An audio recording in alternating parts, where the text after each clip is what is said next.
Got Medicaid? Paradise Dental's got you covered. We've got you covered from the moment you walk in the door with some of Saipan's best smiles. Medicaid covers your fillings, your extractions, and your checkups with no out-of-pocket expense.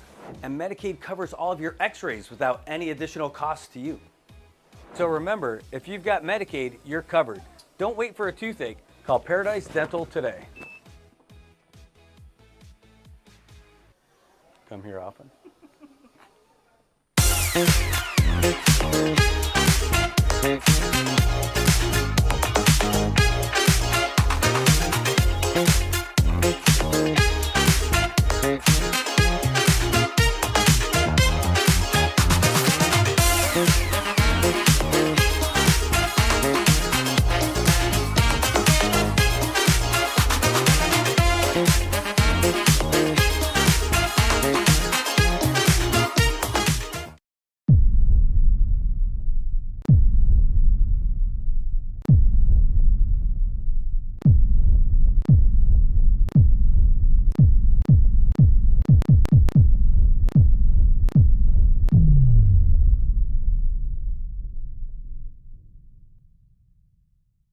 Hi, I'm Shauna Brenfleck, nurse practitioner and owner of Island Skin Solutions and Wellness Clinic.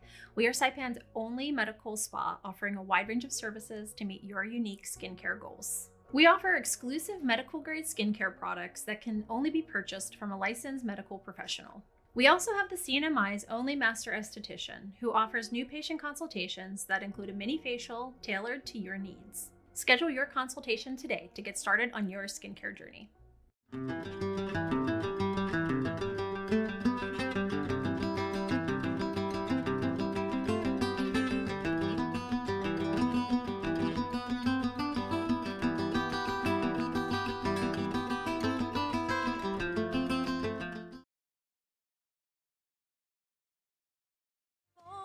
With laughter and cheer, Brad's got the magic that brings us all near. Sharing tales of hope, dreams that shine bright. Good morning, Marianas, together we ignite. So join the palm trees, we dance through the days. With rhythm and soul in so many ways. Together we rise, through the moments we share. Good morning, Marianas, feel the love everywhere. Wake up to the sunshine in the morning light. Good vibes all around, everything feels right. Brad on the show, bringing joy to our day. Into the Marianas breeze, let the worries drift away. Yeah, that was the air. Connection grows stronger. We show that we care. Rock songs feel the soulful flow. Look right on in Mariana, that's where you belong. The sweet island breeze and the ocean's embrace. Brad got the stories, sunlight behave. Southside meditated, fall in the stride. Yeah, we're shining with love as our guide. So raise your voices high, let the music play on. Good morning, Marianas, we're where you belong.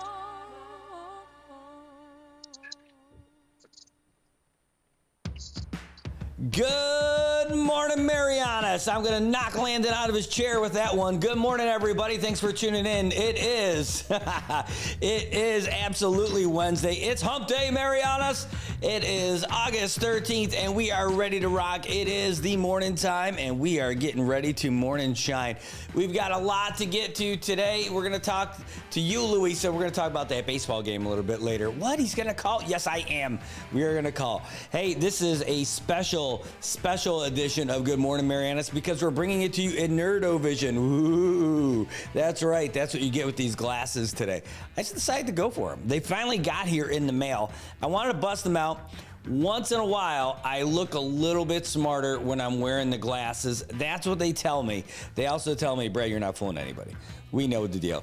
Speaking of knowing the deal, we have the man, the myth, the legend. He's on with us right now. We're going to find out what's going on in our weather world because all the way from Guam, calling long distance, sending his image and voices over the airways, is Landon Aidlet. Landon, good morning. How are you today?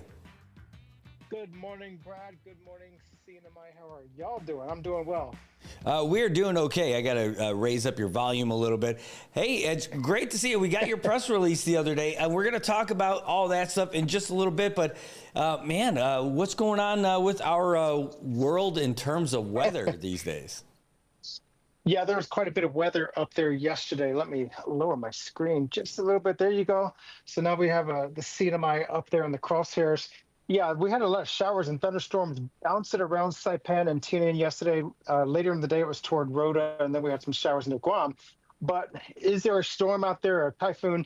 Absolutely not. This is just kind of one of those fair weather patterns where you have these very light winds, but we also have that touch cell, that tropical upper tropospheric trough, this disturbance high up in the atmosphere. And so when you have those touch cells, those troughs, they can take what would normally be light showers, light, brief, moderate showers, and make them heavy, locally heavy rainfall, torrential downpours for a period of time, and some thunderstorms. And we're seeing a burst of showers and thunderstorms just off of northeastern Saipan. So if you're up there at Banzai Cliff, you'll probably see some incredible clouds off there in the distance to the northeast. Maybe in hearing some rumbles of thunder. A lot of lightning strikes up there. So if you're up there and you hear thunder, you're at risk of being struck by one of those long-range lightning strikes. They can extend upwards of 20 or 30 miles from a thundercloud. So be careful up there. But this is going to be a theme through the day. The winds are going to be light. We're looking at winds at the airport right now about 7, 8 miles per hour from the northeast. Probably some of that is the outflow from this big convective, this thunderstorm core blowing down towards Saipan. That's going to decay in a little bit in a period of time, but there are more showers and thunderstorms. So as long as we have that tut environment, that tut cell, and these light winds, you'll probably have thunderstorms bouncing around. They're not going to come and then go and move off to the west. It's going to be kind of billowing like boiling water, as you see here on the screen. Sit in place, and then they dissipate, and then something else forms elsewhere. And so we're seeing that near Rota right now, some spottier stuff near Rota. But otherwise, it's clear over the islands for the most part. And so that's going to be the theme for the next several days with the light wind pattern, the tut cell nearby. It looks like it's starting to decay a little bit. So probably fairer weather, drier weather toward the end of the week and into the weekend before the trades start to come up again. Well, we traded our dry air for some crazy rain yesterday, and I'm not kidding. It was intense yesterday. So we saw it a couple times when we were at the airport yesterday morning for the show. We ended up showing off what comedically was our weather reports. Like, hey, look over at Top Chow. It's raining. Like, it disappeared a couple of times while we were up there. But then later in the day, we were in it, where it was like from Garapan and all the way up the hill. It was intense. Like, all of a sudden we got wind that we weren't having. I could feel it while driving. And again, some serious rain and little bit of flooding all over the place. Yep, we saw some wind gusts about 23 miles per hour there at the airport. And so very likely farther to the north where the showers and thunderstorms are heavier, and then also higher in those elevations, you're probably seeing wind gusts upwards of 30 to 32 miles per hour in some of those locations. And that's going to be the theme. Probably not so much the stronger wind gusts today, but definitely you'll see that potential for heavy showers and some thunderstorms. And of course, we're looking at these cores just passing northeast of Guam. Those yellows and orange areas, that's where you see that torrential rainfall. Of course, it's moving slowly at this point. It's not sitting stationary, but it is moving. So those showers will come and they will go, but they will drop a deluge on whoever's under it. And you can get some quite a bit of standing water on the roads, maybe some runoff down the street, the creeks and streams. So watch out for that. Slow down your speeds if you drive through one of these showers, because it's going to be some intense rainfall for a short period of time, and then it's going to move right on by. Well, I can tell you there were a lot of creeks and streams overflowing yesterday during all that runoff and everything. And I can tell you, man, it was like Mount Tapachow was a storm cloud magnet yesterday. They all just seemed to go right to it. And again, just rushing water. And what better location where it's all gravel roads and runoff? You get that scouring and the erosion of the street surface. It makes it a miserable drive, but what a beautiful view up there. And that's always one of my goals when I get up to Saipan is to be up there on Mount Tapachau during a rainstorm because it's so chilly up there. It's windy, breezy, and foggy. You get those clouds just scour the top of the mountain, and it's just surreal. You don't feel like you're in the tropics. No, well, I'll tell you, we were on Saturday night. We had a bunch of rain that came down and hit us pretty big, but it was, it reminded me because you showed those lightning strikes there, and we watched. It Correct. was like as the moon was coming up, it was going to be a beautiful night. All this stuff was happening. And you could see off in the distance a couple of flashes. And as my feet are in the water, of course, I'm like, because it's way off there. It can't possibly be that record 515-mile long lightning strike that we talked about last I'm week. looking for wood somewhere to knock on some wood. Yeah. So I'm looking at it. I'm like, all right, we're going to have to leave the beach. This is going to be terrible. But I watched the most brilliant lightning bolt. And I don't mean brilliant like how it goes all over the place like a big, like veins going throughout the sky. No, I mean, it looked like a beam of light directed straight down to the ocean. And it was just massive. There was no break in it at all, and it was way off in the distance. I'm like, holy crap! All right, so we're gonna have to go, guys, because you could see where the clouds were going because of the full moon, and we ended up leaving. And as we got to the car, the skies opened up. But holy cow, that was a brilliant. Was there anything special going on Saturday? Do you guys pay attention? What happened? I was getting some reports. I think Joshua Brazel over there on Saipan was messaging me some photos, and I said, if you get something good, send it my way. But yeah, you only hope there's nobody in a boat under that bolt when it struck, because that would be the worst place to be. That's a nightmare for me to be in a small boat in the open waters and a storm comes up. Where are you going to go? But Saturday was just a typical day in the tropics.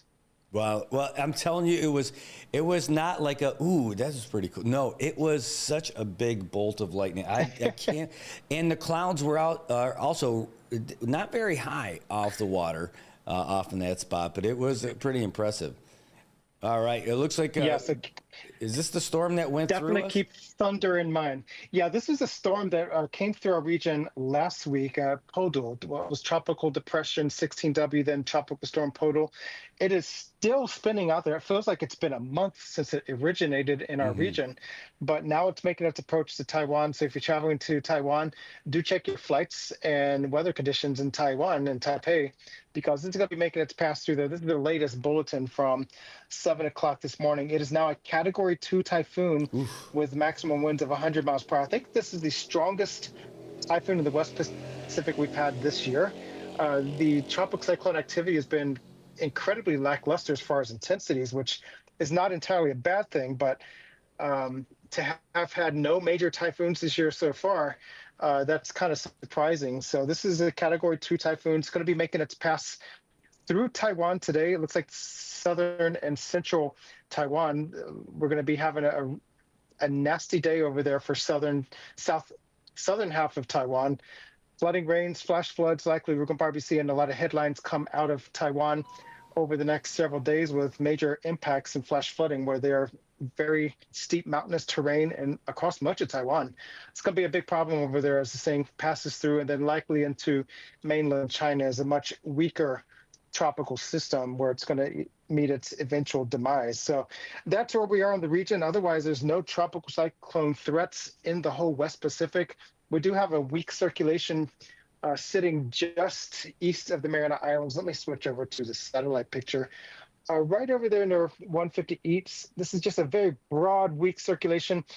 We don't anticipate any kind of problems with this one, but as it nears, we could probably see if maybe more showers emanate from this system. We'll have to see how it interacts with the TUT, but right now this is a very lackluster, weak circulation. We get those from time to time, but it's always something neat to look at. Yeah, the weak circulation. You need to go to the gym and start working out. Otherwise, your puny wins and circulation will go nowhere. Otherwise, get to the chopper. Yes. Hey, you sent out this press release the other day, and we're excited because we know we're getting closer and closer to your big event. So you want to tell us a little bit about what's going on, what's coming up? Yeah, one's the course that we're going to be building here at the Ganya Shopping Center in September and October. This is located in Dubai. This is one of the photos I took from the 125th floor of the Burj Khalifa, the world's tallest. This is not the world's tallest building that we're building, but it does have the world's longest cantilever building right over there. It extends, forget what the dimensions are. I got so many numbers jostling through my head right now, but this is the world's longest cantilever building, record held by the Guinness World Record right now, established back in early 2024. This is the One Zabil Tower, towers A and B. We're going to build both of those towers and the link at the Ganya Shopping Center starting on September 24th. This is going to be an incredible tower. It's going to be our most technically challenging tower because of this link and how it's going to be balanced between the two towers. And so for a number of reasons, it's going to be a very complex, a very challenging structure to build, but I trust my drawings. I trust the blueprints and the plans and the calculations that I've been working for months on. Now we just got to make it work. And so I'm excited about this. We're going to have so much fun as we start to build this thing and hopefully do it justice for the architects and the developers that I met with in Dubai to say, hey, this is what we've done with your skyscraper. I hope you like it. Wow, that's incredible. You know, so here's the question I've got for you. You put so much time and effort and a ton of materials into just building one tower. Now you got two towers plus the cantilever. Like, how tall are you going to go with these things? Yeah, Tower A, that's going to be the tallest. I've got it scaled to 20 feet. And of course, we're keeping within the boundaries of the shopping center. Yeah, it's going to be 20 feet. This one's, Tower B, is going to be about 16 feet. And this piece, I've got it ranging about 14 and a half feet long. So I'm still plotting out the building strategy, which we're going to have a completely different building strategy down here because this has got to be super dense, super strong, because this is all going to be weighted down on it. And so we need a very dense structure to carry all that weight. This is still going to be strong because it needs to be sturdy in case we have an earthquake. And earthquakes are part of life out here. Most of them are small. But in case we have another 6.1 or a 5.9 in the region, I want to make sure that this tower will be as strong and sturdy as possible.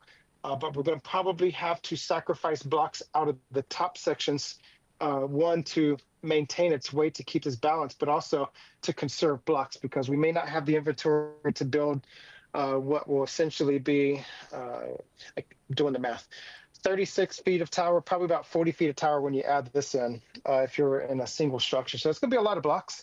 I do have a custom set of blocks being made right now in Minnesota to make this piece work.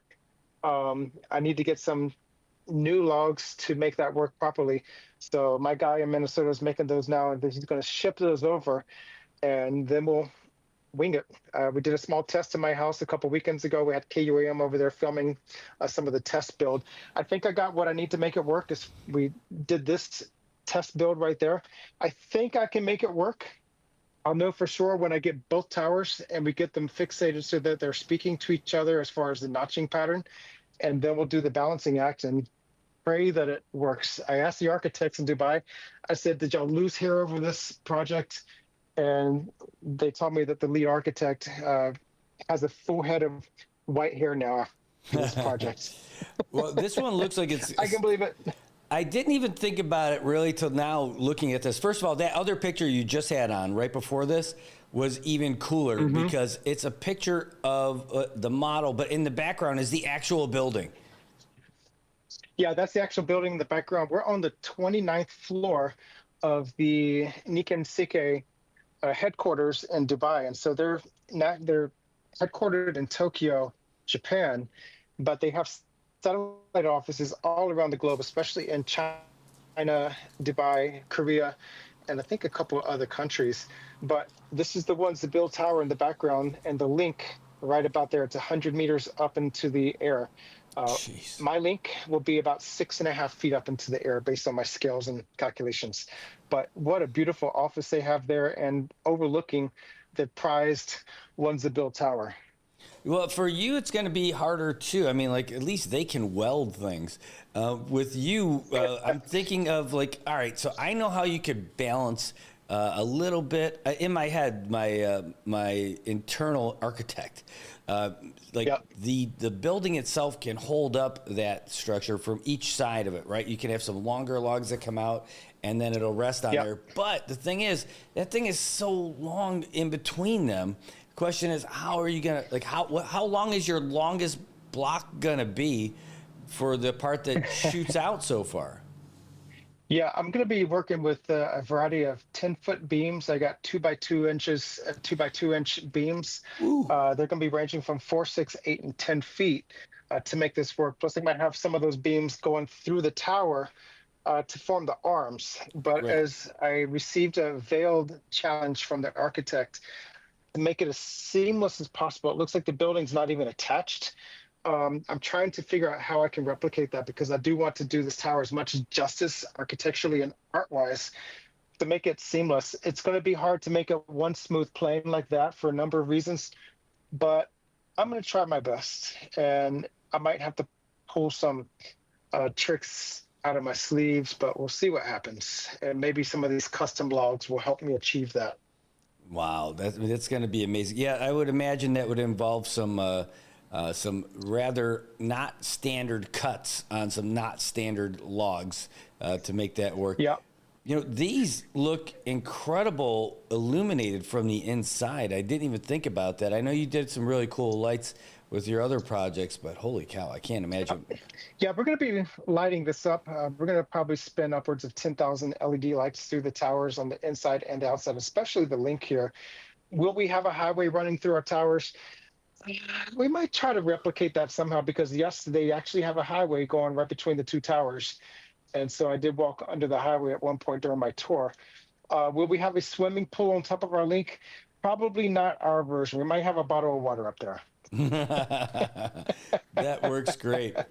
And man, the whole thing is great. I love the way you guys handle all this stuff.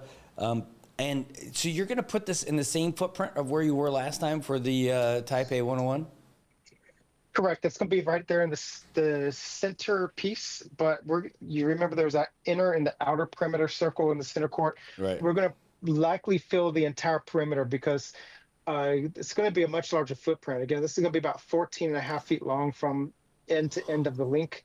I forget what the exact dimensions of the two towers will be, but it's going to cover up most of that inner circle, which will be our first for us, because we've not had a project this large. Well, it looks incredible. I mean, I can't wait. Just the challenge posed by doing something like this.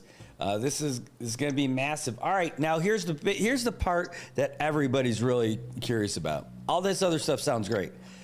Is it going to be, am I going to have a place to sit over there to do the show? Like, I'm thinking about how big of a spot you're going to need for this whole thing. Absolutely. You're definitely going to have a spot. We're going to prioritize that. We're going to have several events the weekend prior to construction. We're working with a couple different teams to co-host events on Saturday and Sunday, the 27th and 28th. We're going to make sure we shrink down the perimeter during those events so that we can have booths and displays and outreach events going on around the tower in center court. We're going to still keep the perimeter, but at least we're not going to have too much height. We might be up to here by 27th and 28th. So we're not going to be on the lifts at this point, but still on ladders. Once we get the lifts in place and start going higher, we're going to have to expand that perimeter in case of any kind of a risk of collapse or accident. And so that safety perimeter will expand, but you will be fine. We might have to put you in a hard hat if you're going to be up close and in the middle of things, but we'll surely have you a spot in the action. So do you call your groupies blockheads? That's the next question. Yeah, we actually have that on the back of our shirts. Nice. Yeah, I mean, I'm thinking about everything about this. This is going to be such an incredible feat of engineering. And I'm thinking about, you said that cantilever section is going to be about 6 feet off the ground. And I was watching you guys build one single tower with 2 scissor lifts. Now you're going to have to do this. And I can only imagine that you need the weight of the towers to help hold that cantilever section in place. So how you're going to do that, oh, man, I'm just blown away. You're going to have some extra volunteers helping out? We've got some ideas. We're going to probably have some tried and true, tested volunteers assist us with the tower. Once we get higher up, we're going to have to pull all volunteers away, and it's just going to be Brandon and me working on the blocks due to dangers and safety issues. But putting this link, I know when they installed the link in their actual towers in Dubai, they did it in two chunks, two pieces, and they hoisted it up. And the towers initially were angled out just a little bit. So when they put the link up, the towers came in. Wow. And so that was part of the design process as well, which is incredible. You think of a big tower like that moving, whereas they installed the link when the towers were mostly built. We're going to be assembling the link before the tower above is built. So we're going to build up, then put the link. We're going to have to maneuver things so that the link doesn't collapse, and then we're going to build on top of it. So the towers will help assist in weighting the link and providing that balance, but we're going to have to pull out a couple of additional cheats or tricks to make this work. Because again, it's just a very unique structure, and to do it with freestanding link logs with gravity only, yeah, it's going to be interesting, but success is imminent. We will achieve it.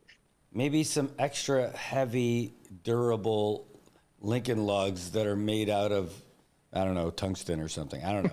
I figure something. Lead. Something. Yeah, there you go.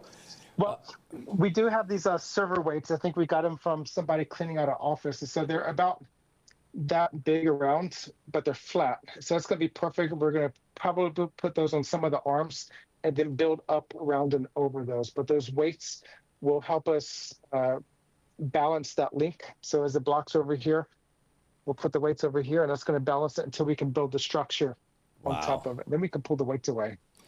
I love it. I mean, this is going to be incredible. I can't wait to see it. And what are the dates again? September 24th, we start building that morning. September 24th, Wednesday, we're going to be building all day the 24th, 25th, 26th, 27th, and 28th, Saturday, Sunday. Those will be the widespread community outreach events going on. We're going to be building through those events, but it might be slow because we're going to have a lot of talking and meeting with people and mingling and hopefully supporting the charity as well as people sponsoring logs. Then we're going to build all day the Monday, Tuesday, Wednesday, Thursday, Friday, the 29th, 30th, 1st, 2nd, and 3rd. Hopefully wrap this up on the 3rd. You'll be there maybe Thursday and Friday. We'll definitely finish it on Friday. If we're making good time, we might finish it Thursday. And then Friday, we'll have all the construction teams drop off their supplies. And Saturday, it's going to be all the fun and chaos with building construction towers all around the Agani Shopping Center. I think the tower team is actually going to be forming a team as well. We want to chip in. We always volunteer. We always donate charity to the charities we partner with. But I want to go in bigger this year. And so I've already got, I think I got about 200 cans of food already in my house stored away. So every week I go grocery shopping, I get a case of canned goods. So I've been saving and storing little by little because I want to build something on site with our tower. So we might be actual construction team this year if we're not building the tower. Hopefully timing works in our favor because I want to build something big with cans. A cantilever. It's going to be perfect. It all makes sense. I can see it.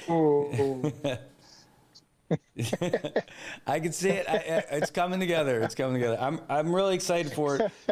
We're looking forward to getting down there for sure, and but just to be a part of it and try to support what you guys are doing, and you've been doing such a great job for so long. This is just a really cool thing that we get to experience with you, and man, we're excited. This is great. The only other thing to get more excited about is when you bring something like this here to the CNMI.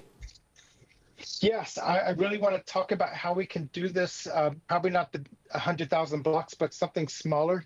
How we can implement that and get a good number of logs up there so we can build something in a smaller capacity, but still rally the island and something fun and unique to benefit kids in need on Saipan. And that need is also there. And it's a lot of kids that are suffering. So how we can take this and do it in Saipan as well, because I definitely would love to get the Tower for Humanity team, get some footprint up there in Saipan and engage the community, do something big and awesome. I love it. Awesome. All right, so we know what's going on with weather. We know why he builds tall things so he can get closer to the weather. And now we're going to see him in action next week. So basically, everything's No earthquakes. no earthquakes. Everything's going to be pretty good out here. There's a chance that we could get some weather over the weekend, but nothing too serious to worry about. Just hopefully, Yeah, just no nice tropical threats. Just showers and thunderstorms, and keep an eye to the sky because stuff is going to be coming and going, but nothing significant or widespread organized. So that is the good news. All right, Landon, thanks so much for your time. Thanks for keeping us updated on all of this. And we look forward to, man, the time is ticking. We can see it. We know it's coming. So we'll see you there soon. All right. See you later, Brad. All right, thanks. That's Landon Adlid. He is our friend from the National Weather Service in Guam, keeping us updated all the time, regular updates. And then when other things start happening, he's on here like daily. So that's the guy you can count on. That's the guy we count on. And man, we try to be the folks that you can count on too. All right, folks. Hey, real quick, we're going to take a real quick break, reset things, and we'll come back with more of our local headlines. We'll talk about stuff that's happening with the national, international side too after this. All right, take care. We'll see you in just a bit.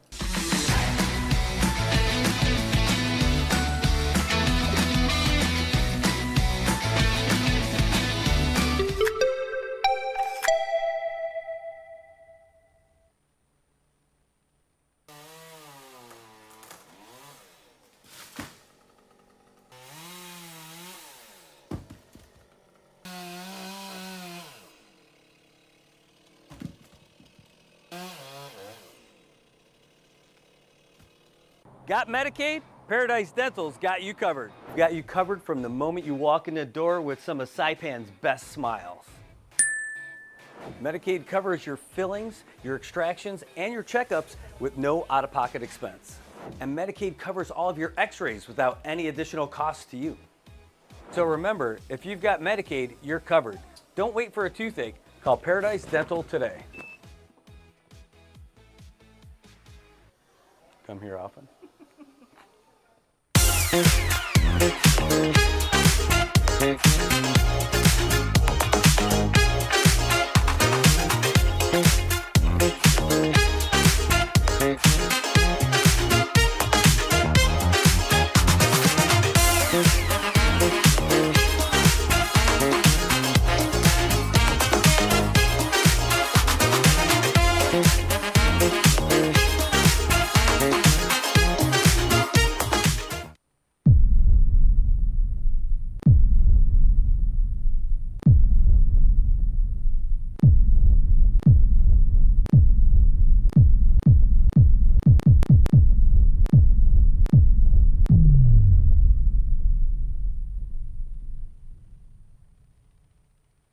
Hi, I'm Shauna Brenfleck, nurse practitioner and owner of Island Skin Solutions and Wellness Clinic. We are Saipan's only medical spa offering a wide range of services to meet your unique skincare goals. We offer exclusive medical grade skincare products that can only be purchased from a licensed medical professional. We also have the CNMI's only master esthetician who offers new patient consultations that include a mini facial tailored to your needs. Schedule your consultation today to get started on your skincare journey.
AP News, I'm Marcela Sanchez. Mexico has expelled 26 high-ranking cartel figures to the U.S. It's the latest major deal with the Trump administration as U.S. authorities increase pressure on criminal networks sending drugs across the border. And AP correspondent Ed Donahue reports on the suspect in a deadly shooting at a Target store in Texas. Police say the gunman at a Target store in Austin, Texas, fired randomly and had a history of mental illness. Police Chief Lisa Davis says Ethan Nineker killed a Target worker, then opened fire on a grandfather and his granddaughter before stealing their SUV. Innocent lives were taken in broad daylight in a place where people should feel safe to run their everyday errands and to live their everyday lives. Sergeant Nathan Sexton says Nineker was walking naked after he ditched his clothes in a portable toilet. He was holding a Bible. He said that he was Jesus, and there was really no reason whatsoever given. It was a completely random choosing of the victims. Davis says Nineker had a history of mental health problems, but she was unaware of any specific diagnosis. What help are they getting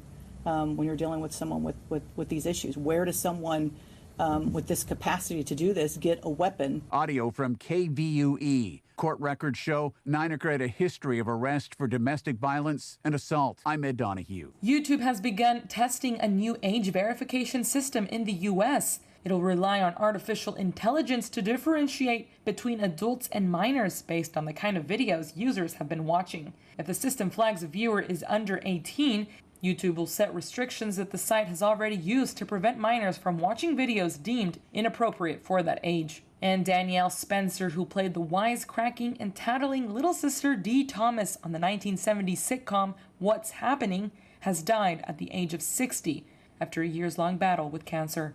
This is AP News. The AP's Seth Sutel has the markets report. I'm Seth Sutel, and this is the AP Markets Report. Wall Street rallied to more records after a new report suggested that inflation was a touch better last month than economists expected. The S&P 500 rose 1.1% Tuesday. That beat the all-time high the S&P set just 2 weeks ago. The Dow Jones Industrial Average climbed 483 points. That's about 1.1%. The Nasdaq Composite jumped 1.4%, reaching a record of its own. Investors are hoping that the better-than-expected inflation report will give the Federal Reserve more leeway to cut interest rates at its next meeting in September. That would be the first rate cut for the Fed this year. Seth Sutel, New York. And officials are urging residents in some parts of Juneau to evacuate ahead of what could be a record surge of floodwater after a huge upstream basin of rainwater and snowmelt dammed by Alaska's Mendenhall Glacier started to release. I'm Marcela Sanchez. If you see something, say something, and stay anonymous. Call Crime Stoppers at 234-7272 or submit a tip online at nmicrimestoppers.com. No names, no caller ID, no recordings, just your info. And if your tip leads to an arrest, you could earn up to $1,000 in cash. Your tips have helped take hundreds of criminals off the streets in the NMI. It works because of you. Crime Stoppers, we want your information, not your name. PHI is your local pharmacy serving customers in Cagman, Garapan, and Dandan since 1996. Shop PHI Pharmacy for all your prescriptions, and we even offer a large line of multivitamin supplements. Our Dandan location is open weekdays from 8 to 6 and 8 to 4 on weekends. Or visit our Garapan and Cagman locations weekdays from 8 to 6 and 8 to 1 on Saturdays. Check us out online at phipharmacy.com or follow us on Facebook. PHI is a locally owned independent community Health Mart pharmacy. Health Mart, taking the time to listen and care.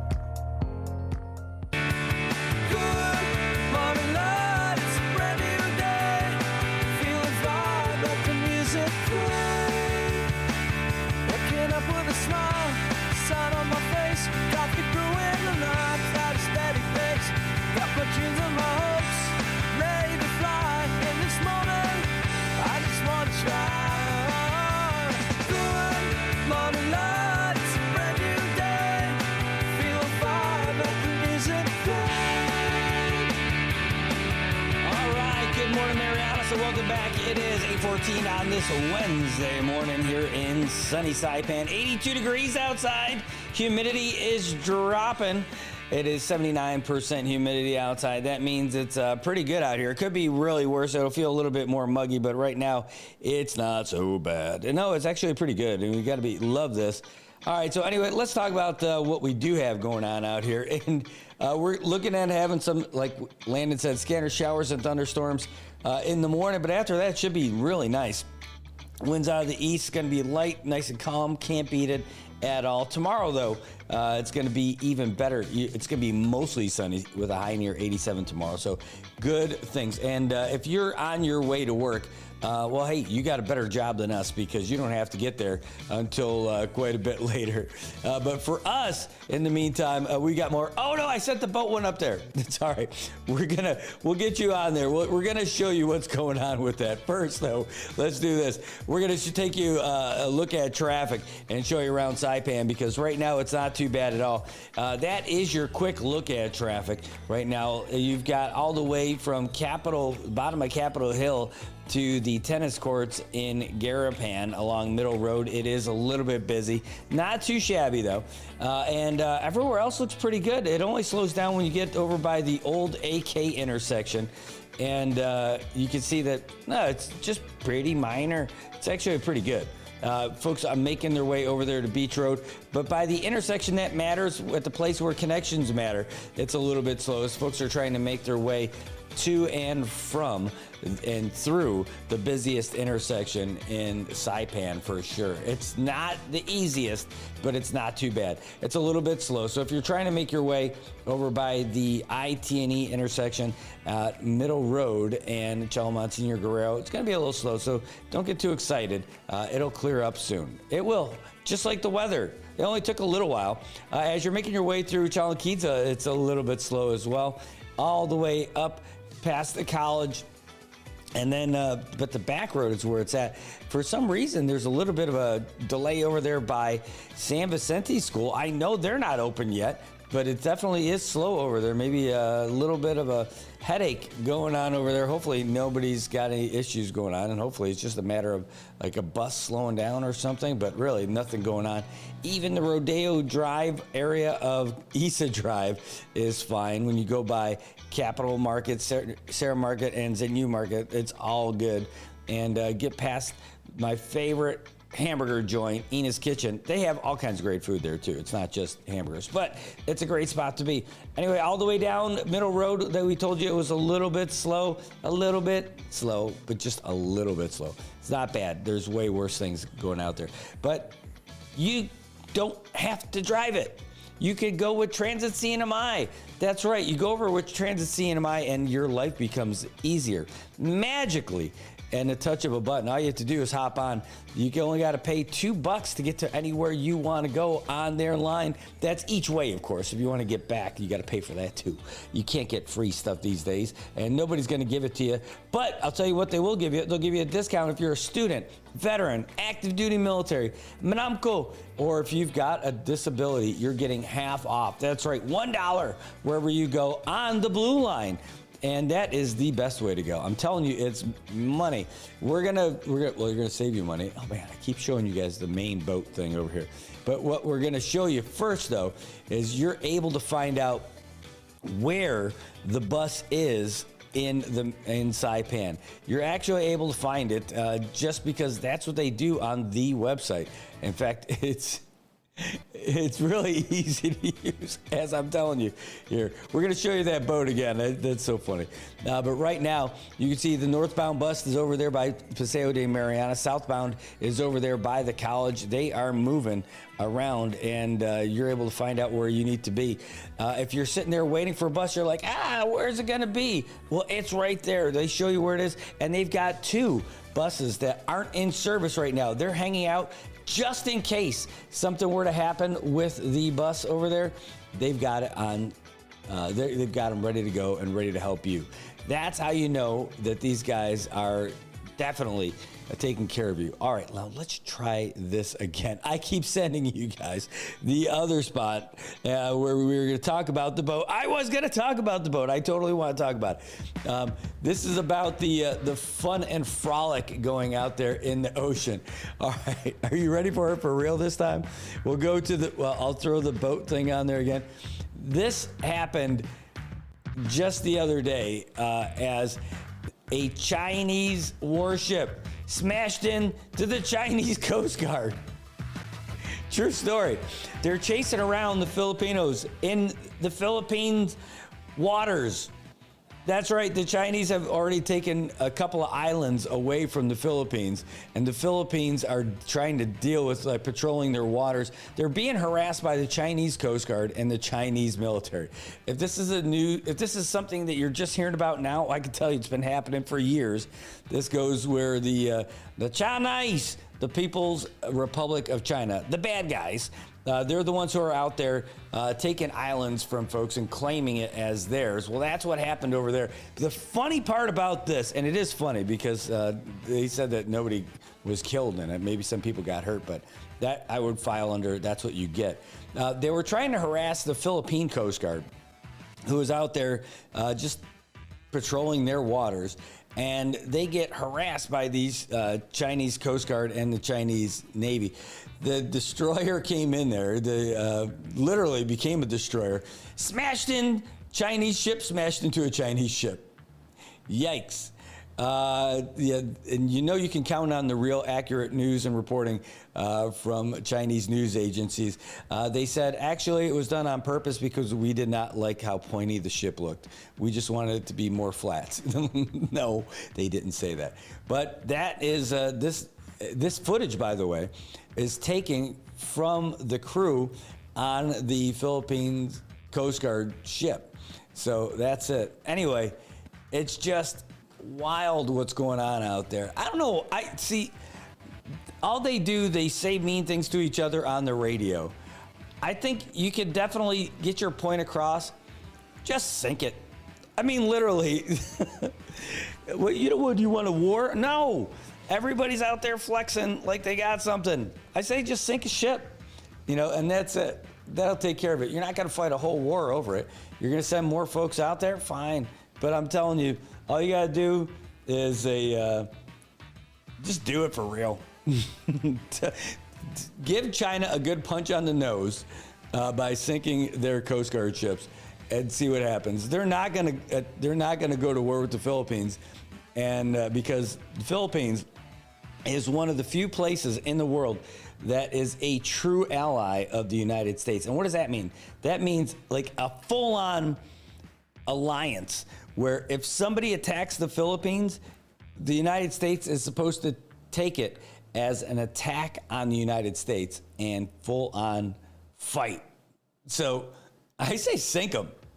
Just go out there and say, take that and see what you get. Go for it. I would love it. I mean, instead of these fire hoses that they're using and water cannons and all that, nope, torpedo. That's it. Give it to them and get your islands back. The problem is, well, there's probably plenty of problems, but you talk to the folks in the Philippines. I've had conversations about it, and the folks who I've spoken with said, yeah, we hate it. But at the same time, they also like those guys sometimes because they got money. I get it. It sounds like a theme that I've heard closer to home. But that is what's going on over there. And man, if you guys aren't seeing it, you're not hearing it. It's a big deal. I mean, it's literally without declaring war on the Philippines, they just took a piece of it. And that's what they're doing. And then the Filipinos, they went out and put some guys on the island, one of the islands that they were trying to take. And the Chinese fight to try to keep them from getting resupplied. Say, no, they're on our islands. I'm telling you, international court has ruled on this already. Said, China, that's not your place. And China's like, I can't, new phone, who's this? I'm like, that's it. So anyway, that's what's going on in that part of the world. I wanted to show you that one because I thought it was pretty interesting. But there is good news in the world.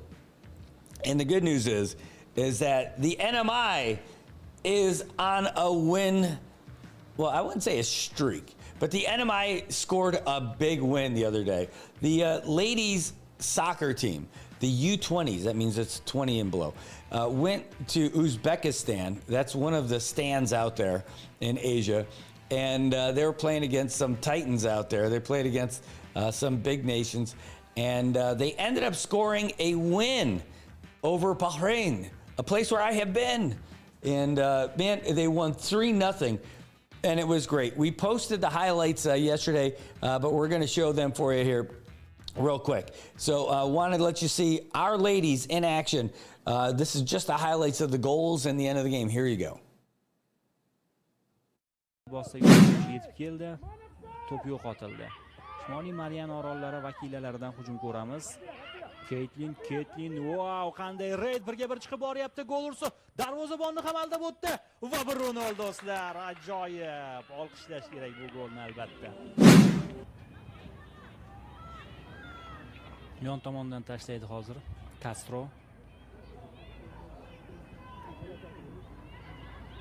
O'tib ketyapti jamoadoshi. Keytlin ikkinchi raqibdan ham o'tdi. Pas, ikkinchi golmi? Ikkinchi gol do'stlar, ikkinchi gol. Keytlinning pasidan keyin Shimoliy Mariana orollari vakillalari hisobni 2-0 ko'rinishiga keltirdi. Sen urmasang sen uradi. Qo'shib berilgan vaqtning Bahrayn oldirdi to'pni. Xo'sh, yana pas, yana bir imkoniyat Chavesda, bu safar adashmadi. 3-0 do'stlar.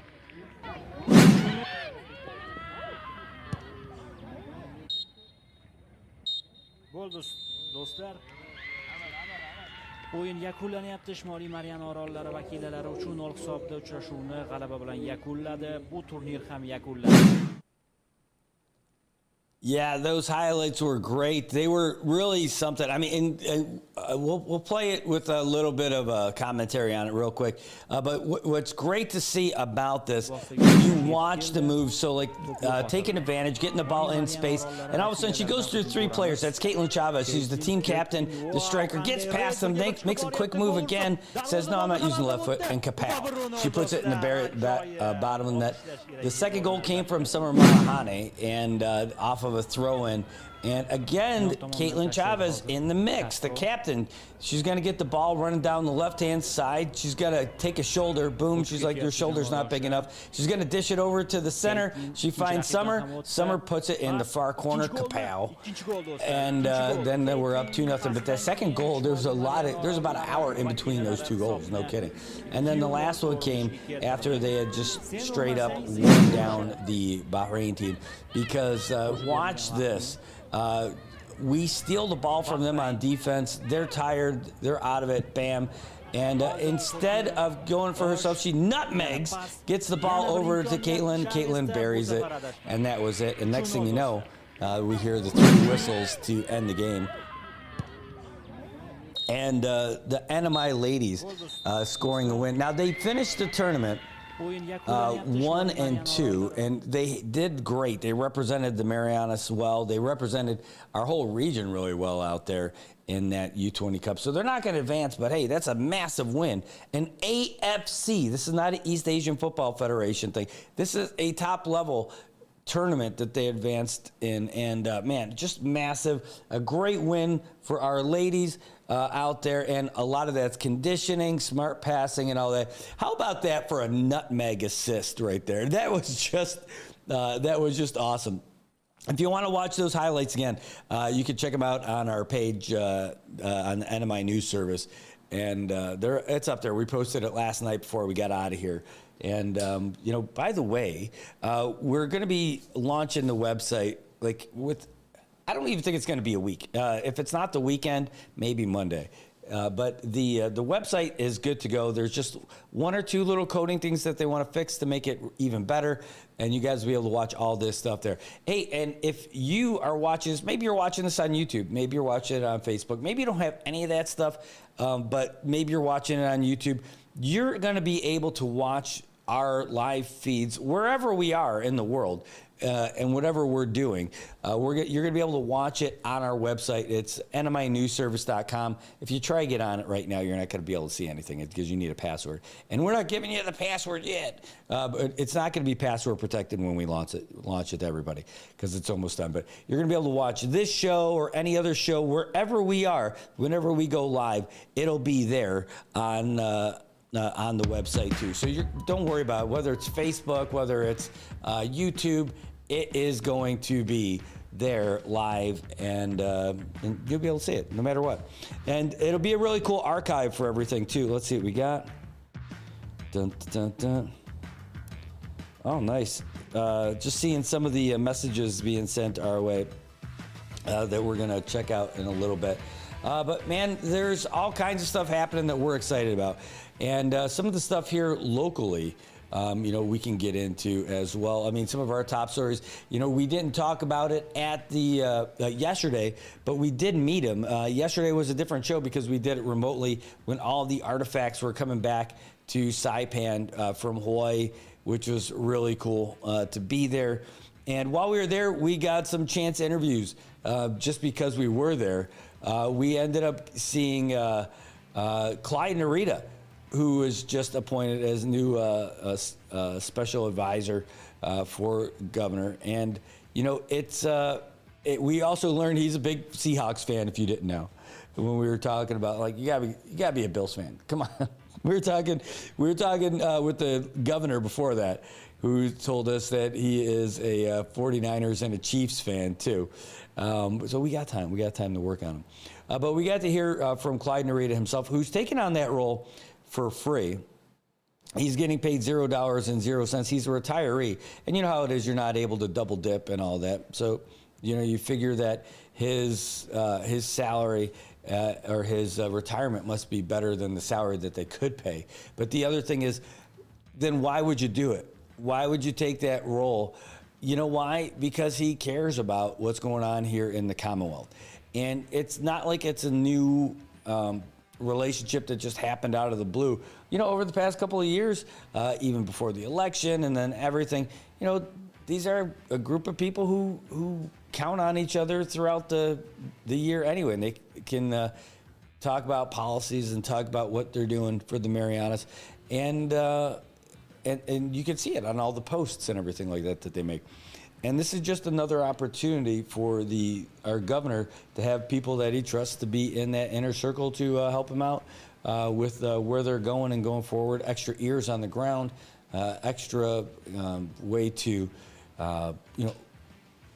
echo what's happening in the community to our governor, and let him know what's going on, and then help advise him with all the things that are happening. So that was cool. Also, we got to hear from the folks from the from Indigenous Affairs Office, from the museum. We got to hear from folks who were there just to attend the artifacts coming in. And who else did we hear from? Well, of course, like we mentioned, the governor, who was talking about the things that were going on with him. In fact, we can actually pull that up, those individual things here as, there we go. We could pull those things up and show you some of that stuff from yesterday, but it was really cool. It's one of the benefits of being there, and instead of just sitting on the sidelines for something like that, we didn't want to miss it. We want to be there. We wanted you to be there too, so you could see when it was happening and you could see the stuff coming back. And there we go. Hold on. And then, oh yeah, of course, we had the interview with Melanie, who was letting us know everything that's going on with the Office of Indigenous Affairs, where she and the rest of her team that she works with every day, they take care of all the matters that are happening here. Here, let's go over to that interview there with Gov. I got to turn up some volume. We actually, we had to ask him, hey, can we get you in? Can we get you for a couple of questions? You don't want to just bring him in cold. And, I mean, you could say, hey, just stick a microphone in his face. That goes over really well. I've heard that's not really a big thing. Stand here. I'm just going to turn the camera to make sure you're in there. All right. All right. Well, good to see you, Mr. Governor. Yeah, thank you very much. I know that you're going to be probably giving some remarks and everything in a little bit, but can you tell us a little about the significance of these artifacts coming back to the NMI? Well, actually, I'm here just to welcome those guys that went to Hawaii to bring back the artifacts from Hawaii. And we want to say thank you to the Bishop Museum for giving us that opportunity to bring back our artifacts to where it belongs. Yeah, and do we, so I know we have Lenny Leon from the museum. Oh, and we have Henry's coming back. Yes. Do we have anyone else who's coming back with us? Just Henry. Henry is the one that I sent to represent me. That's great. I can't go and the other can't go. We're just too tied up. So Yeah, you just got started. you just got started. There's a lot of things going on. So How is everything going? well, there's still a lot of things that needs to be looked at, entertained. You know, a lot of people wants to visit my office and the lieutenant governor's office, and we just try to entertain everybody as much as possible. Big day yesterday, Department of Transportation. Yesterday was a very big positive day for all of us here. Hopefully, friends from DOT can go back and actually take a look at what we asked them to do for us here in the Commonwealth. And thanks to our representative, Congresswoman Hines, for being there for us also. Now that you've been doing this for a couple of weeks, I feel like you've done a lot more interviews than normal. I swear, you know, it's been a hectic 2 weeks, no break at all. So I just guys give me a breathing sometimes, you know, breathing room so I can take a break in between at least an hour. Well, hopefully you do schedule in some time for you to take a break. I mean, we know how physically taxing this stuff can be mentally and all that, calls all hours of the night as the governor. Yes, that's true. Sometimes I need to go to bed at 7:30 in the evening so I can get up early and, you know, get ready to go to work. We saw Clyde is now a member of your team, Clyde Narita. Clyde Narita is my special advisor for my office, and I'm glad that I asked him to help me out pro bono for, you know, he's a retiree and he's very happy to assist me. And I'm very happy to have him there with me. So Clyde's been very knowledgeable in activities and all that. You know, he's been a commissioner of DPS, commissioner of fire, and he's been doing a lot of things for the Commonwealth also in other areas. Anybody else that's coming on board, or are you going to be making any other announcements of people joining? Not now. I'm still evaluating what we have. So like I asked my staff to take a look at who we have under the governor's, you know, account, because we want to make sure that we have enough funding to accommodate everybody. That's great. You know, we heard your remarks after late governor passed away, and we were thinking about like how, you know, you guys ran together. You are both from here. You grow up together. You get to know each other for decades.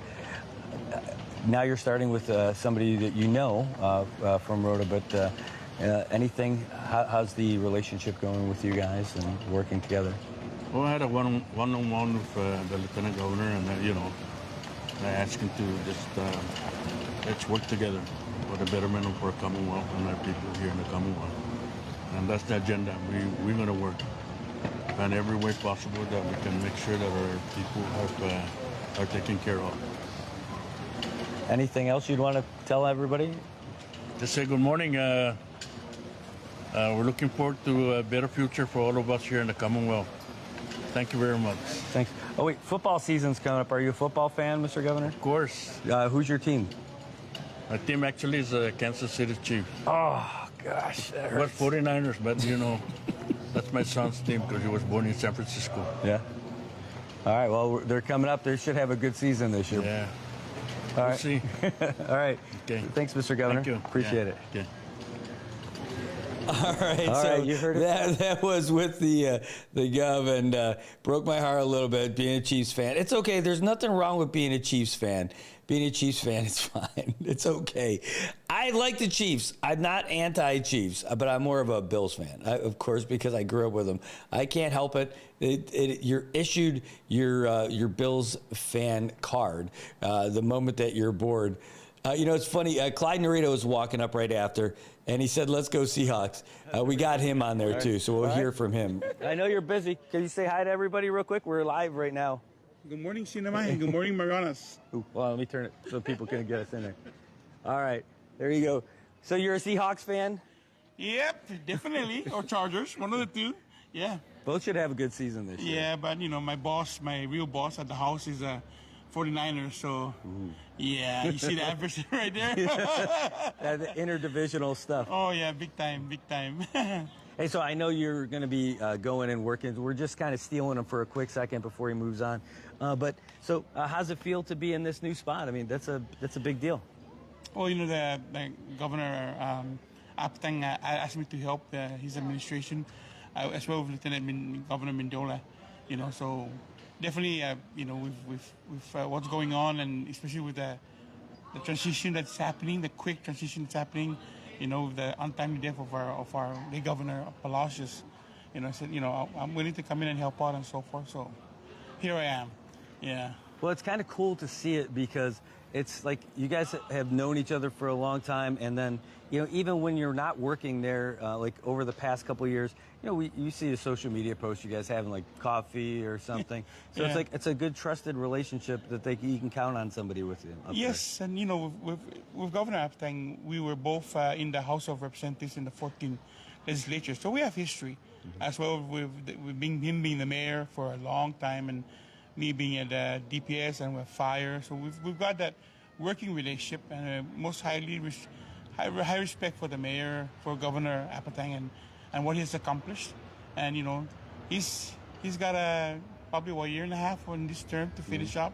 And to me, it's like we need to concentrate on reviving our economy and working with our delegate Kim Hines, and working with the leadership in the legislature. It's very important. We need to do that. Yeah. Oh, great. Well, I'll tell you what. I don't want to keep you because I know you're here for stuff. Anything you want to say to anybody before we go? Nope. We need everybody's patience and support. Because the Governor Apatang is, trying to catch up with what's going on. And I've seen his schedule for the past 2 weeks, and it's been hectic. And I know some people are not happy that they can't make the schedule, but everybody's been fitted into. And he really wants to meet everybody. And anybody who's called up, they want to have time with the governor. Mm-hmm. So we're trying to make that. We're trying to be accommodating as we can. Obviously, dealing with the federal government and DOD and the legislature is kind of priority on it because of what's going on, and the budget deadline is coming up in September 30. So all of that has to be mashed in. But we're going to be accommodating to everybody. So it's going to happen. It's just that patience for everybody and cooperation for what Governor Aptang, and everybody knows him. He's a patient man, and he's trying to make sure that he meets or accommodates everybody's concerns. Yeah. Well, thanks so much. Thank you. All right. And good luck. Good luck. And yes, I know Buffalo Bills. All right. We'll try. There you go. That was real quick with Clyde Naritas, who's making his way in. Again, it's great to have these guys come in when they have a little bit of time. And, we got to speak with some other folks who were there as well. Galvin Delano Guerrero was there. He's there as representing the college that, it's the home of our NMI archives. And we got to hear a little bit about, his take on it from his perspective as the president of the college and just as somebody from here. I mean, it was a really good take. I was interested to hear it, especially like for everybody who came in and gave us the opportunity. Here's a little bit of that. 1 second. So, El Presidente, you are here. So can you tell us about what you think about these artifacts coming home?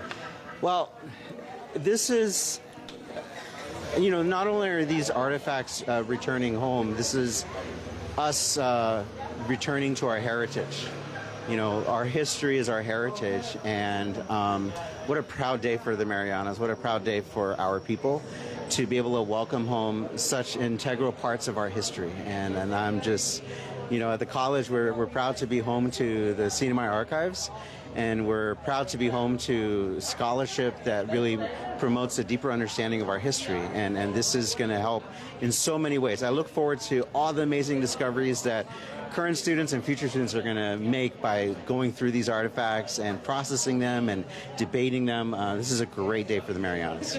So that's great, because you, no matter what, you always put the college first. But how about to you personally, having these come home? You know, for me personally, sometimes physical artifacts just carry a lot more weight. You can read, I'm a history buff, and you can read all about it online or in a book. You can study it all you want, but to have something tactile, you know, it's like a family heirloom. You know, something just resonates, something that gets you at the core, and I think that's what this means to me personally. That's great. Yeah. Well, I'm excited to see it. Anything new and exciting going on with you, by the way? Anything new and exciting with me? Well, we've got our new building that's on schedule. That's going to be opening up this year, and we're going to be breaking ground on 4 more buildings. And there's a lot more to come. New programs, new initiatives. NMC is in a growth mode right now, and we're right now transitioning to a new digital system, and we're enrolling students as we speak. So this is a fantastic time to be at the college. When is that ribbon cutting? Is it this month, next month? This year. This year, all right. Well, we're excited for it for sure. Can't wait to see it. We've been seeing it little by little, ground up, and the windows, then the paint, and the metal cladding, and it's just going to be the premier event space in the Northern Marianas. So I'm looking forward to it. What are those other 4 buildings that are coming up? We've got 2 classroom buildings. One's going to be kind of a science building. The other one's going to be a humanities building.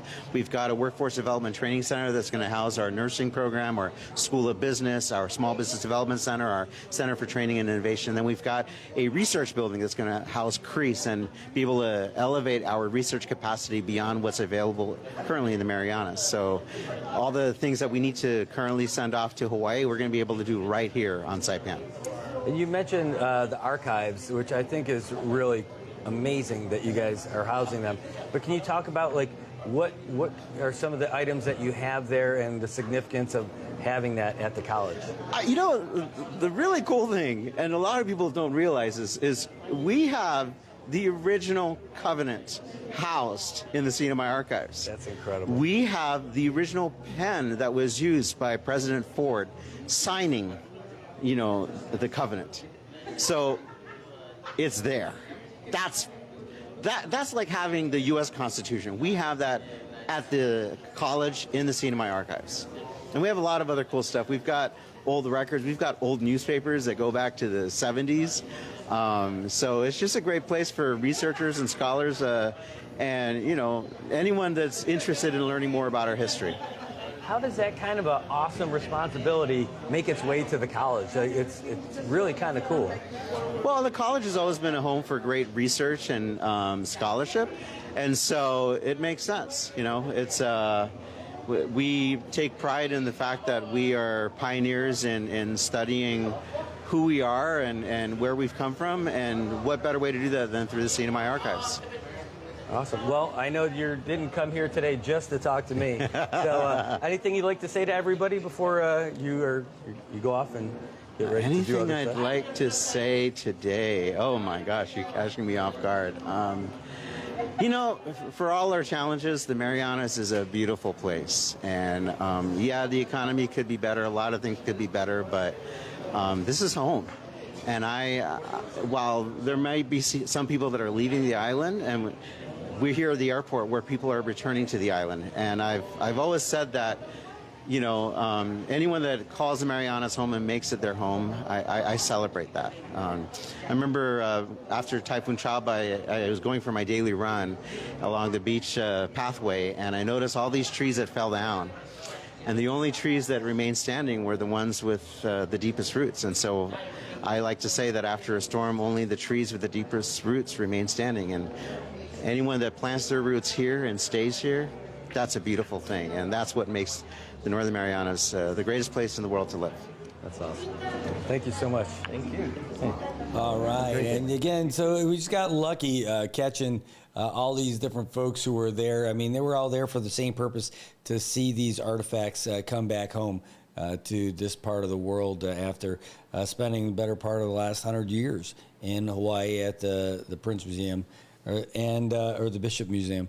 And, you know, this one was actually pretty neat, too. We actually got to hear a little bit from, from Andrew Roberto. I was really excited about that. I know. I see that question, but it was something else. I think that's just a streamer is what it was. That's essentially what it was. I think that's what it was. Unless there was somebody else coming in that they were waiting for. But I don't know. I don't know. But that's a good question. And I thought about that too. You know, one of the things that was fun about waiting there at the airport is how they welcomed so many people back welcoming people to the Marianas because they were waiting to welcome the folks with the artifacts. And every time the door opened and it was somebody else, they started cheering for them anyway, and you would see the smiles on the faces as people walked out. They're like, wow, you're here for me for a half a second, and then they're like, well, this is funny. It's like you walked into the wrong surprise party, and you know, they're like, oh, or the surprise party, you're just not the guest of honor, and everybody's cheering for you. It was just, it was a lot of fun to watch it and see that all unfold. It's just one of those funny things that happen here. You know, it's pretty neat. You know, we'll end up, we want to show you something else too, because we had a couple of things that happened. Oh, by the way, I'll tell you what, we're going to take a real quick break. We come back, we'll get into those other things. Again, we got a big deal coming up with public school system. We're going to find out what is happening with the budget itself. And then we're going to get you the updates from the Associated Press. I'll be right back.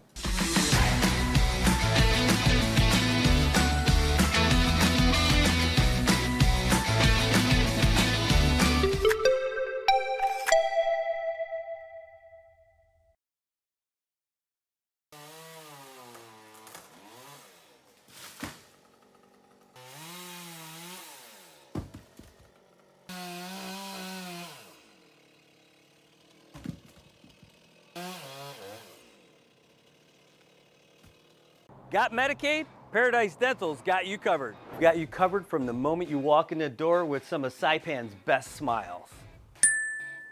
Medicaid covers your fillings, your extractions, and your checkups with no out-of-pocket expense. And Medicaid covers all of your x-rays without any additional cost to you. So remember, if you've got Medicaid, you're covered. Don't wait for a toothache. Call Paradise Dental today. Come here often.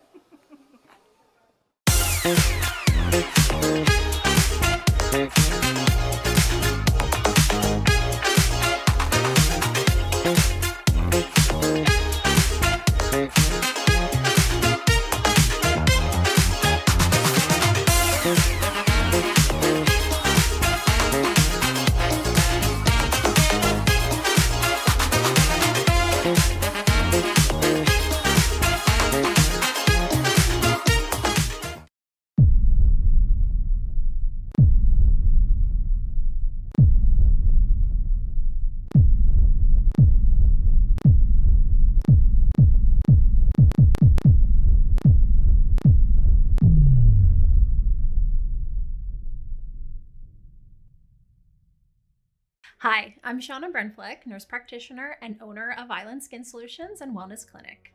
We are Saipan's only medical spa offering a wide range of services to meet your unique skincare goals. We offer exclusive medical grade skincare products that can only be purchased from a licensed medical professional. We also have the CNMI's only master esthetician who offers new patient consultations that include a mini facial tailored to your needs. Schedule your consultation today to get started on your skincare journey.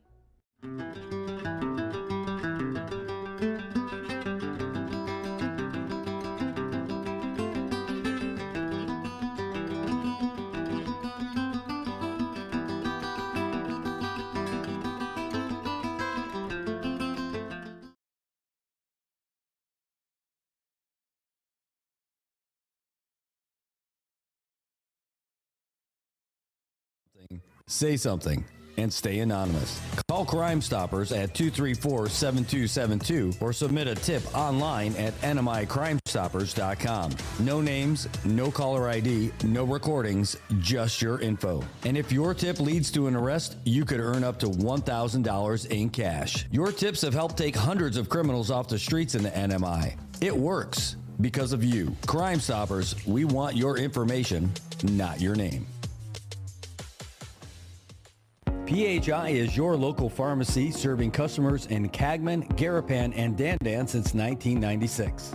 Shop PHI Pharmacy for all your prescriptions, and we even offer a large line of multivitamin supplements. Our Dandan location is open weekdays from 8 to 6 and 8 to 4 on weekends. Or visit our Garapan and Cagman locations weekdays from 8 to 6 and 8 to 1 on Saturdays. Check us out online at phipharmacy.com or follow us on Facebook. PHI is a locally owned independent community Health Mart pharmacy. Health Mart, taking the time to listen and care.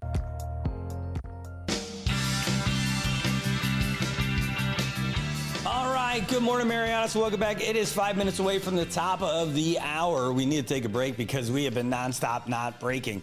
But man, I'll tell you what, did you see the post that we had the other day with that report from IPI? The structural integrity of all that. If you didn't, it's on our page right now. But like, take a look. What you're looking at there in the left of the screen, that is a bunch of photos that includes the report from the inspectors who were looking at the IPI facility, and that's what they saw. And fun fact, it's not all great. And also a fun fact, to be fair, it's not all terrible. But still, it was definitely distressing when we got to take a look at it and see, like, some of the reports that these engineers and inspectors had to say about it. And we'll talk to you about it right now. We'll walk through these things and we'll show you exactly what we saw out of this. Hey, where is it? Bam. Hold on. It is not the right thing here. There we go. That's what we're looking at. All right, so this is it. This is the report that came out and from Public Works about the state of IPI and what it looks like and why it looks like the way it does, I guess, as well, because it is not in the best of shape, the old facility, and that's what they were telling us. So here we go.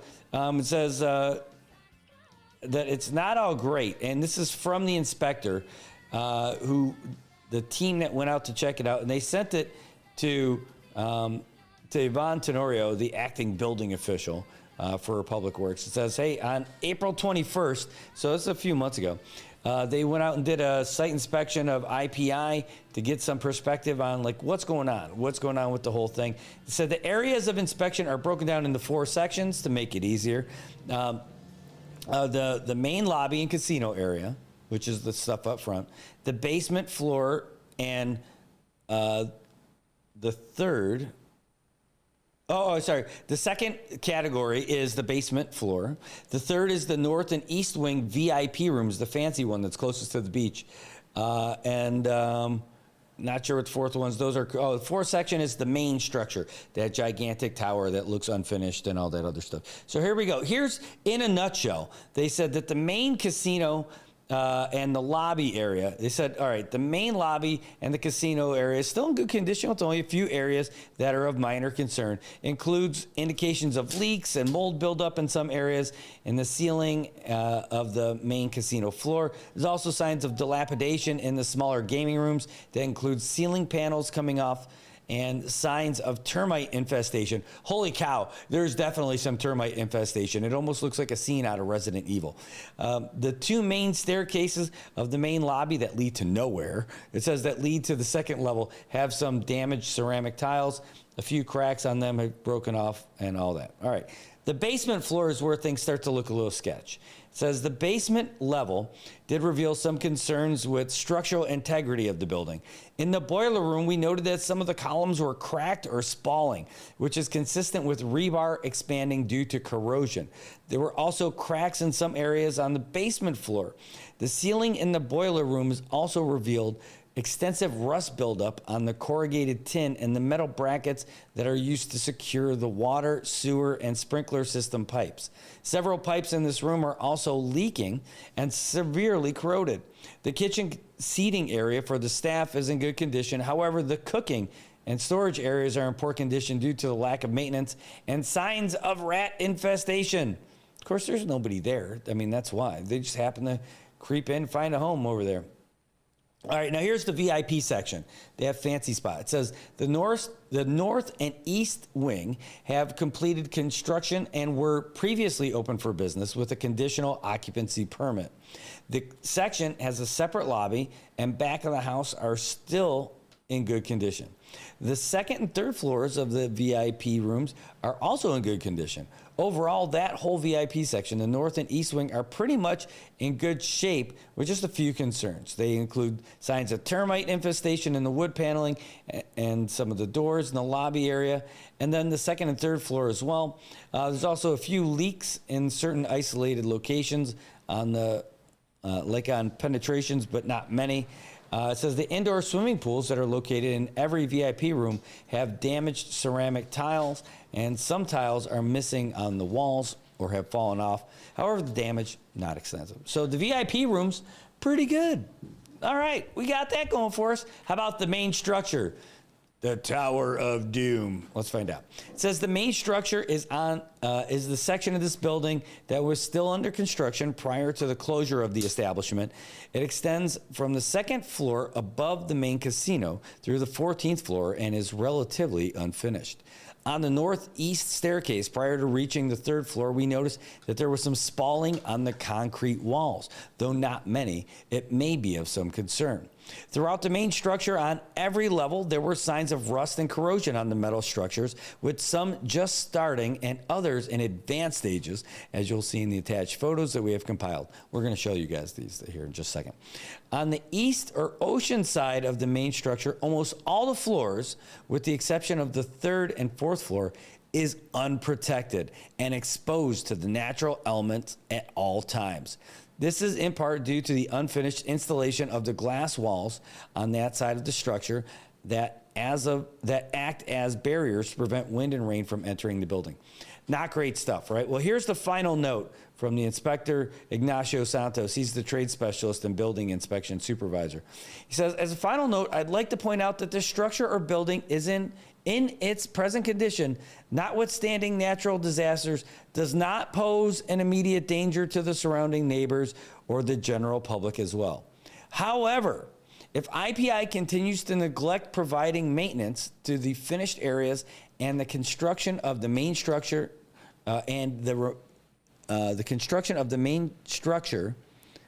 remains dormant, it will only advance dilapidation and corrosion of the building and may compromise the structural integrity in the future.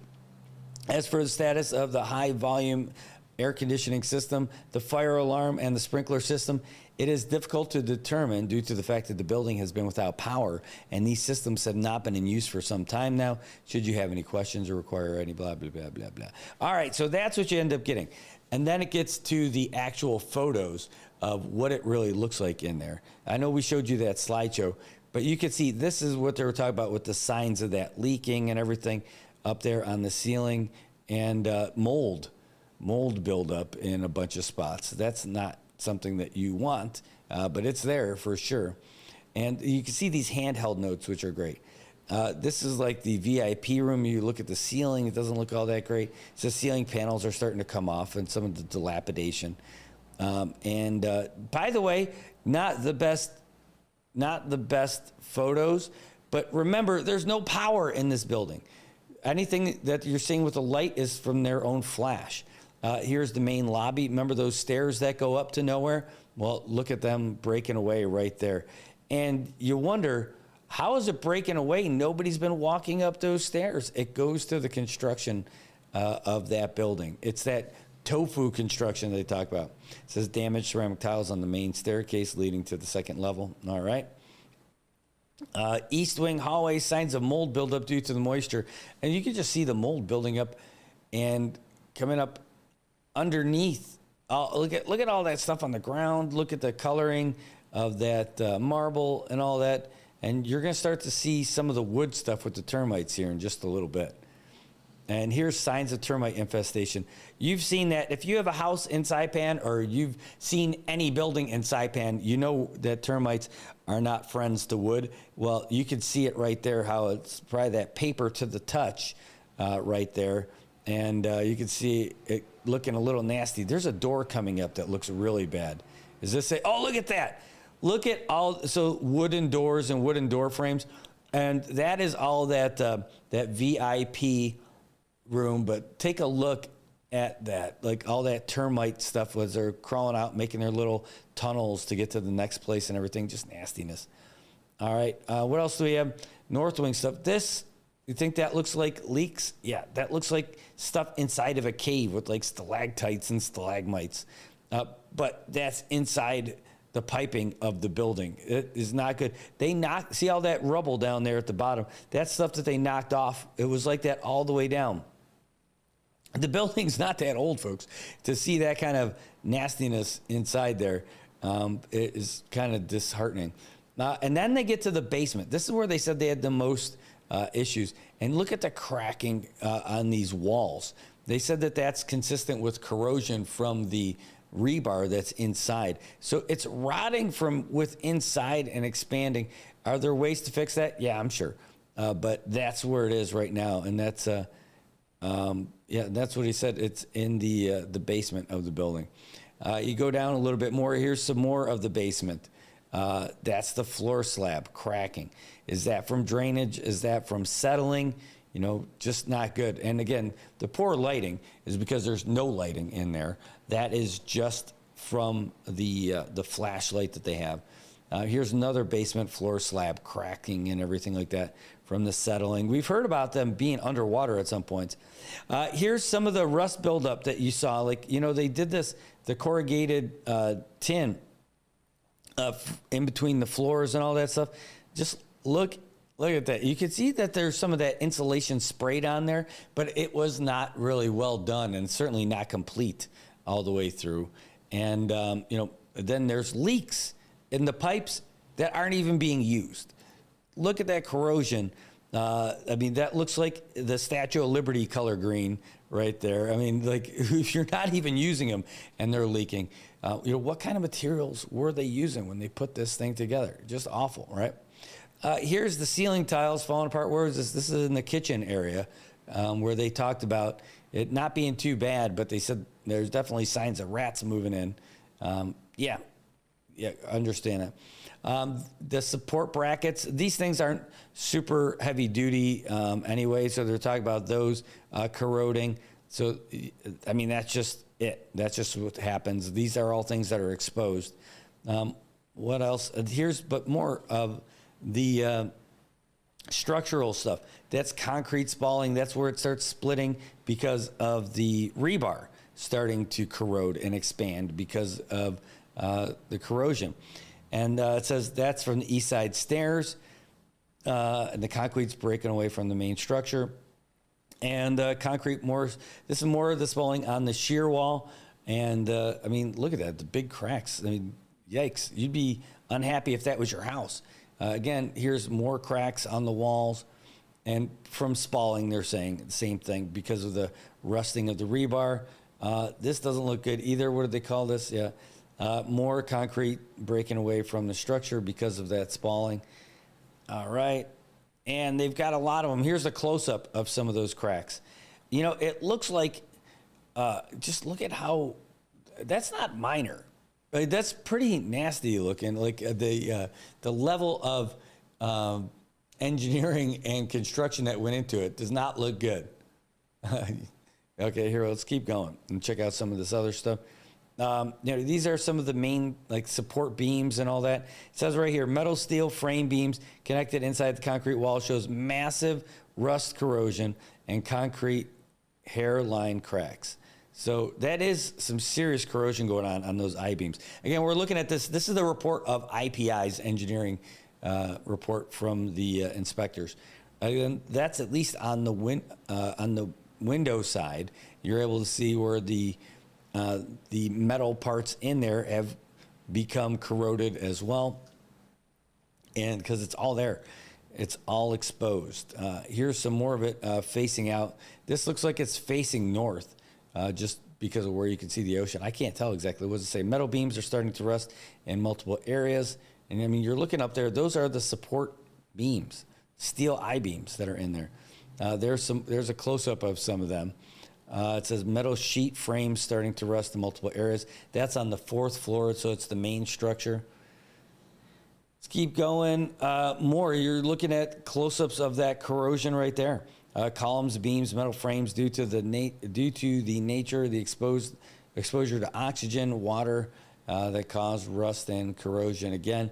And you can see that's sprayed with that insulation that's supposed to keep that stuff safe, but it's also not supposed to be exposed to the elements. And it's everywhere in this building because they mentioned that it's all wide open. Columns connected to the metal steel beams, corrosion, rust in multiple areas, same thing.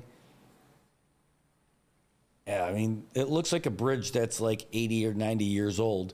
Instead, this is a building that started construction like 10 years ago. And it's inside of a building. It says the corrosion on these metal structures are in multiple areas and present on all levels that are in the beginning stages and some in the advanced stages. Rust starting to thrive, and the welding tag is out of place. So that's not good. That's on the 10th floor. Jeez, what is this? This looks terrible.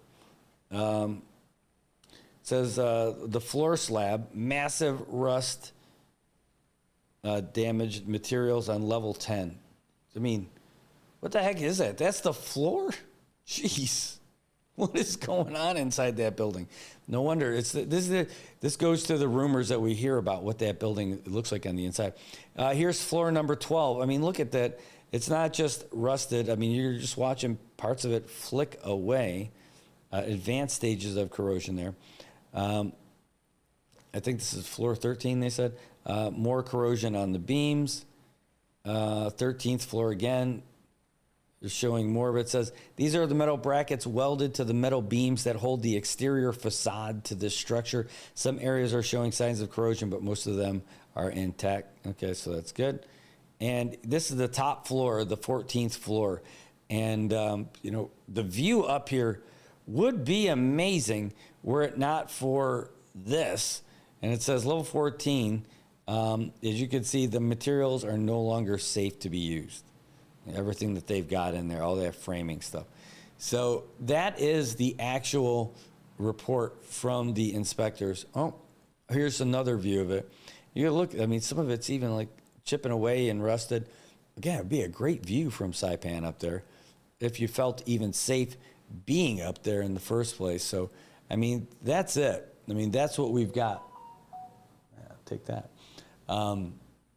That's it. I mean, it's just kind of sad. At least, though, we're able to see exactly what it is. It's not a rumor or I heard from somebody. No, that's the official report that came from the inspectors themselves who put together who actually conducted the inspection at IPI.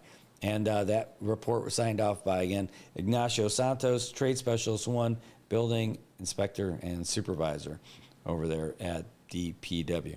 Yikes, guys. That's what IPI is. That's the kind of construction that we got. That's the kind of company that we piled up with. And so now the question is, this Team King, who consists of folks who are who were IPI. Are they going to be the same people? Are they going to do the same thing? Is that site going to continue to languish? What are they going to end up doing, and who are we in bed with? I think no matter what, the hope is that we don't have this monument to awful construction and this monument to poor business decisions for the Marianas in the heart of Garapan. We hope that that thing would either get finished or just get out. I don't know.